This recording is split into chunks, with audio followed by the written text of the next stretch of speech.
लक्ष्मी चालीसा हो, शिव चालीसा हो, पढ़ने ही नहीं आती, बस बैठ गए भगवान के सामने और पढ़ लिया आसन लगा के। नहीं नहीं नहीं, चालीसा पढ़ने का भी एक नियम है। अगर कोई लक्ष्य लेकर पढ़ रहे हो तो उसका एक नियम है। पूरी जिंदगी पढ़ते रहोगे तो भगवान की प्राप्ति नहीं है, पर लक्ष्य लेकर अगर पढ़ा है आसन से, जिस भगवान की चालीसा पढ़ रहे हो उसकी मूर्ति या उसका फोटो आपके सामने होना चाहिए। एक घी का दिया, अगर हनुमान चालीसा पढ़ रहे हो तो या तो घी का दिया जलाओ, वो भी गाय के घी का हो, भैंस के घी का मत जलाना। हनुमान जी कभी प्रकट नहीं होंगे भैंस के घी से।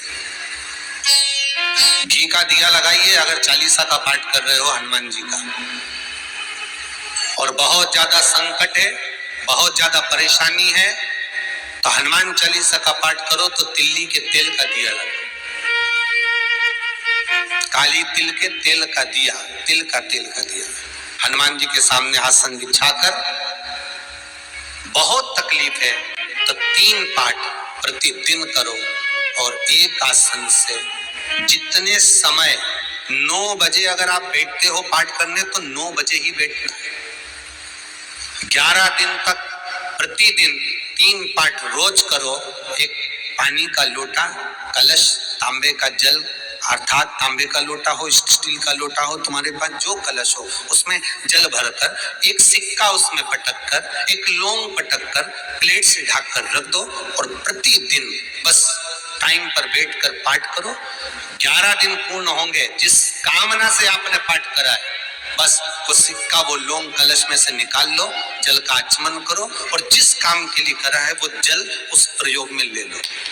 उस प्रयोग, किसी से बात करने जाना है तो वो जल पी कर जाइए, कोई से हाथ मिलाना है तो वो सिक्का, वो लौंग अपने हाथ में रखिए, अपने साथ रखिए। राम जी महाराज जब गए, हनुमान चरित्र कथा, राम जी महाराज जब जाने लगे तो उन्होंने हनुमान जी से कहा कि तुम क्या चाहते हो? हनुमान जी बोले मेरे को जाना है, क्योंकि जहाँ राम वहाँ हनुमान। हनुमान जी जब कहने लगे कि मेरे को जाना है तो राम जी महाराज बोले नहीं नहीं हनुमान, तुझे सबसे ज्यादा प्रिय क्या है? तो कह राम।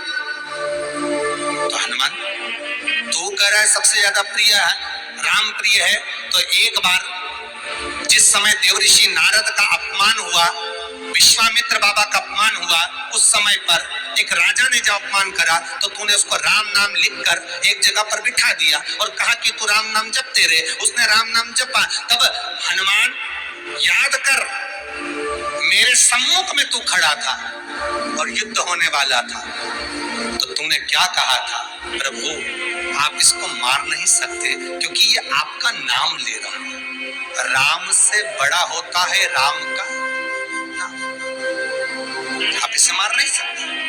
तब आपने ये संवाद कहा था, हनुमान बता तेरी प्रियता क्या है? हनुमान जी कहते हैं प्रभु आपने मुझे जगा दिया, क्योंकि मुझे श्राप ही ये मिला था कि तू जागेगा किसी की जगाने पर, आपने मुझे जगा दिया। इसलिए है नाथ, अब मैं जाना नहीं चाहता, सत्संग करना चाहता।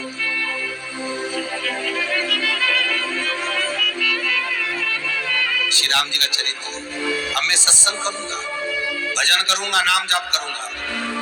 पर राम जी जानते हैं हनुमान से कहा, हनुमान मेरा जाने का समय आ गया, मुझे तो जाना पड़ेगा ना। सीता पृथ्वी में चली गई, मुझे भी जाना है। मैं सरयू के जल में अपने प्राणों को त्यागूंगा, मानव का शरीर है इसको त्यागना तो पड़ेगा ना हनुमान। हनुमान जी बोले तो त्याग दो, त्यागने में क्या दिक्कत है, त्यागो आप। पर दिक्कत एक बहुत बड़ी है। तो राम जी ने जैसी कहा दिक्कत बहुत बड़ी है तो हनुमान जी पूछे ऐसी कौन सी दिक्कत है? हनुमान जी के शब्द सुने तो राम जी बोले, जब जिस समय पर तुम सूर्य को निगल गए थे, इंद्र को क्रोध आया था और इंद्र ने तुम पर वज्र का जब प्रहार करा था, जब वज्र का प्रहार इंद्र ने करा तब तुम्हारा नाम हनुमान हुआ।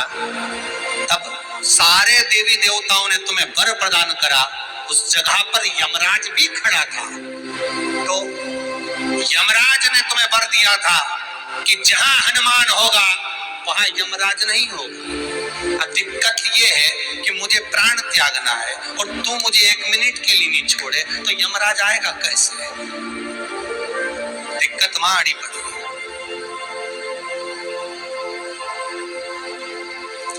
हनुमान जी मुस्कुरा के बोले, राम जी महाराज से, प्रभु मैं आपके बिना रह नहीं सकता। तो राम जी बोले मैं भी जानता हूं कि तू मेरे बिना नहीं रह सकता, पर एक काम तो कर सकता है ना। क्या? मैं अगर कोई काम बताऊंगा तो तू करेगा कि नहीं करेगा? हनुमान जी बोले आपका काम और मैं ना करूं, ऐसा कभी हुआ है? जरूर करूंगा।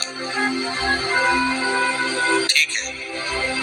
बस अब राम जी महाराज ने सोच लिया कि हनुमान को जाने से पहले काम पर लगाऊंगा। अब वो कौन सा काम था?